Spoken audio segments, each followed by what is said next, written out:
Force Swing. Je vous mentirais si je vous disais que ce n'est pas à la littérature ce que la K-pop est à la musique. C'est un condensé de tout ce qu'on aime. Ça se vend bien. Tout le monde est content. On dirait que l'autrice a pris un assortiment de ce qui se mange le plus au restaurant du livre et nous a servi tout ça bien arrangé sur un plateau. Alors oui, ça joue sur l'étalage de tropes déjà vues dans beaucoup de romans. On est sur de la romance très présente, parfois même un peu trop. Du dragon balèze, une école aux règles brutales, des guerres avec tout leur florilège de contexte géopolitique et même un côté horrifique avec un genre de mort-vivant.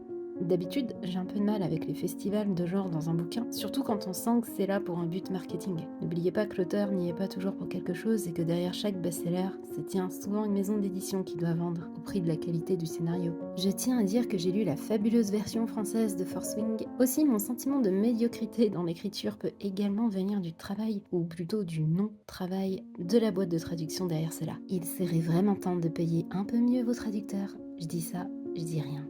Médiocrité qui se manifeste par des phrases incohérentes, ou parfois même des sujets clairement incompris et modifiés maladroitement. Si vous recherchez de la littérature fine et originale, passez votre chemin. Car j'en reviens à mon premier exemple, Force Wing est écrit pour marcher. Si vous êtes du genre exigeant, si les clichés vous rebutent, ça ne sera pas pour vous. Mais si vous êtes indulgent et n'attendez que l'occasion de sauter sur le dos d'un dragon pour combattre zombies et monstres aux côtés de votre crush dont la beauté n'a d'égal que son charisme, alors foncez, foncez arpenter les couloirs de l'école de Basquiat, les grands champs de vol de Laval, les tunnels sombres de la bibliothèque des scribes, foncez survoler les chaînes de montagnes acérées et glaciales, rencontrez le dragon qui vous jugera digne de lui au prix de tant d'efforts et de sang, pour finalement gagner un pouvoir qui vous consumera peut-être avant la fin de votre première année. C'est le chemin que suivra Violette, l'héroïne du roman, jugée elle-même trop faible pour un tel destin. C'est au fil des chapitres qu'elle se surprendra à rester en vie.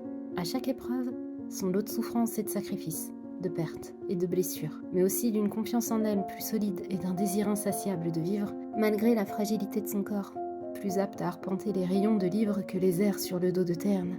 Son dragon lié. Force Wing se lit sans se prendre la tête, et c'est sûrement ce qui m'a plu là-dedans. Après Alchemized, j'avais besoin de quelque chose d'un peu moins condensé, et j'avoue que ça m'a fait du bien.